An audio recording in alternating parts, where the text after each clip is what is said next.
नमस्कार दोस्तों, बहुत बड़ी ब्रेकिंग न्यूज है। इजरायल ने अपने दो बड़े दुश्मनों को मौत के घाट उतार दिया है। ईरान की धरती पे हमास के सबसे बड़े चीफ और लेबनान में हिजबुल्लाह के एक लीडर को मार गिराया है। यहाँ पे न्यूज आप देख पाओगे। Hamas leader Ismail Haniyeh killed in Tehran attack. Tehran जो कि ईरान की राजधानी है, वहां पे इस व्यक्ति को मार गिराया। और दूसरा व्यक्ति है हिजबुल्लाह का सीनियर मिलिट्री कमांडर जो लेबनान में मार गिरा। तो देखिए, अंतर्राष्ट्रीय बाजार बहुत गर्मागर्म है। हर मीडिया हाउस की सुर्खियां बनी हुई हैं कि हमास के जो लीडर थे वो इजराइल गाजा वार के दौरान मारा गया है। और ये वही व्यक्ति है जिसकी लीडरशिप में 7 अक्टूबर 2023 को हमास ने इजराइल के ऊपर 5000 रॉकेट से हमला किया था और तकरीबन 1200 के आसपास इजरायली मारे गए थे। फिर प्राइम मिनिस्टर बेंजामिन नेतन्याहू ने कहा कि वी आर एट वार। उसके रिटालिएशन में एक जोरदार हमला हमास के ऊपर किया गया, या कहूं कि गाजा पट्टी पे किया गया। अब गाजा पट्टी आपको पता है, ये वाला हिस्सा है जो कि फिलिस्तीन का ही हिस्सा है, और ये वाला जो वेस्ट बैंक है, तो इन दोनों को मिलाकर फिलिस्तीन या पैलेस्टाइन बनता है। और हमास जो है ऑपरेट करता है इस वाले रीजन से, दैट इज गाजा पट्टी, राइट। तो गाजा पट्टी में अब जो नदन वाला हिस्सा है वहां पे इजरायली फोर्सेज हैं। जो भी मिलिट्री बेस या अंडरग्राउंड बेस बनाए गए थे हमास के द्वारा, उन सबको तबाह कर दिया गया है। मोस्टली जो फिलिस्तीनियंस है वे राफा बॉर्डर के आसपास यहाँ पे शरणार्थी बने हुए हैं, ठीक है। और इस वार की जब शुरुआत हुई तो जो सोल्जर थे इजरायली सेना के, इसके अलावा जो सिविलियंस थे, उनको कैप्चर कर लिया था हमास ने और अपने एरिया में, अपने रीजन में लेके चले गए थे। तो इसके रिटालिएशन में भी, उनको छुड़वाने के लिए भी इजराइल की तरफ से हमले किए गए।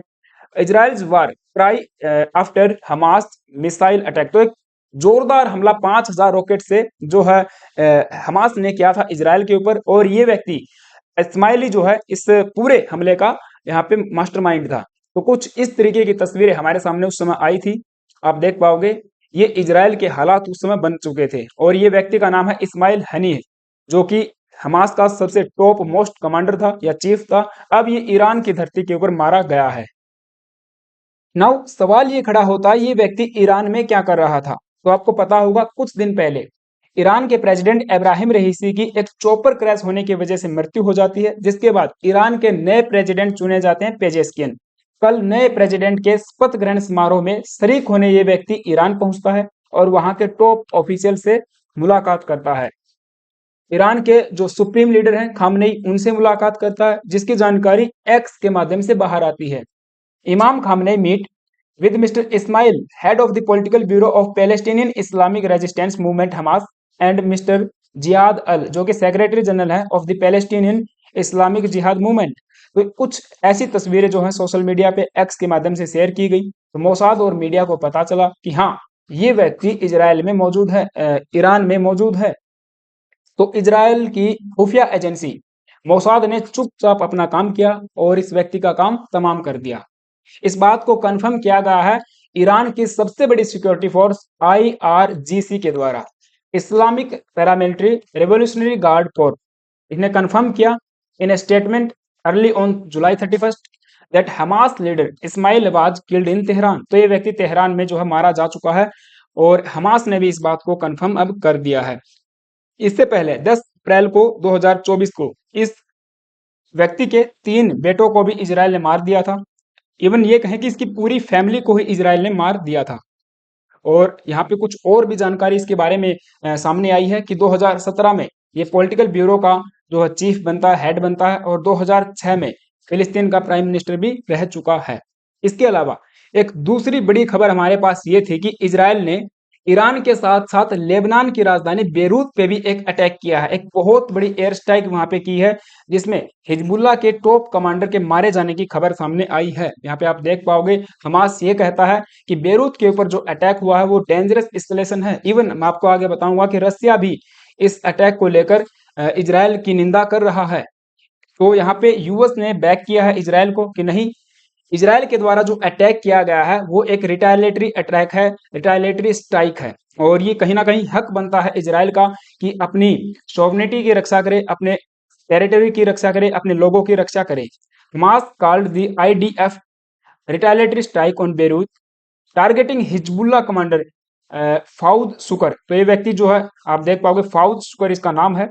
ये हिजबुल्लाह का टॉप कमांडर था जो कि मारा गया है। A dangerous escalation. तो हमास ऑब्वियस सी बात है वो इसको डेंजरस एस्केलेशन ही कहेगा, या फिर जो भी हमास को सपोर्ट करने वाले हैं वो इसराइल की यहाँ पे निंदा करते हुए नजर आएंगे। जबकि व्हाइट हाउस ने कहा Israel has a right to defend itself, भाई अपने आप को सुरक्षित रखने की जो राइट है, जो अधिकार है वो इसराइल के पास में है, अगेंस्ट ईरानियन बैक थ्रेट्स, क्योंकि ईरान कई दिनों से लगातार इसराइल को थ्रेट देता आ रहा है कि यदि लेबनान पे अटैक किया गया या हमास के ऊपर अलग से अटैक किया गया तो जो है कंसिक्वेंसेज इसराइल को भुगतने पड़ेंगे। ऐसे threaten attacks, threaten warnings Iran की तरफ से आ रही थी। नाउ लेबनान पे क्यों अटैक किया गया, तो देखिए आज से कुछ दिन पहले ही आई थिंक 27 या फिर 26 जुलाई की बात है, 3-4 दिन पहले की बात है, तो लेबनान ने या फिर लेबनान के अंदर जो बैठा जो हिजबुल्ला है, हिजबुल्ला ग्रुप ने गोलन हाइट पे अटैक कर दिया। गोलन हाइट वर्तमान में आपको पता है इजराइल का हिस्सा है, जो कभी सीरिया का हिस्सा हुआ करता था। ये वाला जो हिस्सा नदन साइड में आप देख पाओगे गोलन हाइट है, तो इस गोलन हाइट पे वर्तमान में इजराइल का हिस्सा है। तो हिजबुल्ला जो कि लेबनान में बैठा, इसने अटैक कर दिया गोलन हाइट पे और वहां पे 12 छोटे छोटे बच्चे मारे गए जिनकी उम्र जो है 10 से 16 वर्ष की बताई जा रही है। और ये जो जगह जिस स्थान पे ये अटैक किया गया था उसका नाम है मजदल शम्स।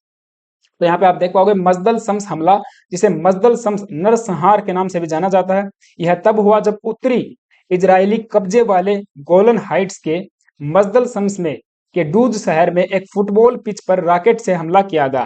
तो यहाँ पे आपको समझना पड़ेगा, यहाँ पे लिखा गया है कि कब्जे वाले क्षेत्र में, तो ये वाला जो हिस्सा है ये इजराइल ने कब्जा करके रखा है, इजराइल ने अपने जो है अधीन ले लिया है, जो कभी सीरिया के पास में था, राइट।